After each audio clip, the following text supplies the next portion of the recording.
An alligator casually strolling by.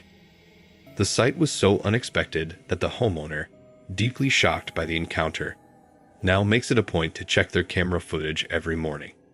It's a situation that begs the question: how would you feel or react if you were to find such a surprising visitor near your home? On the night of March 7th, 2019, a chilling incident was captured on a house's doorbell camera. The footage showed a man on the front porch pouring the contents of a yellow fuel container right in front of the door. He then tried to ignite the fuel with a lighter,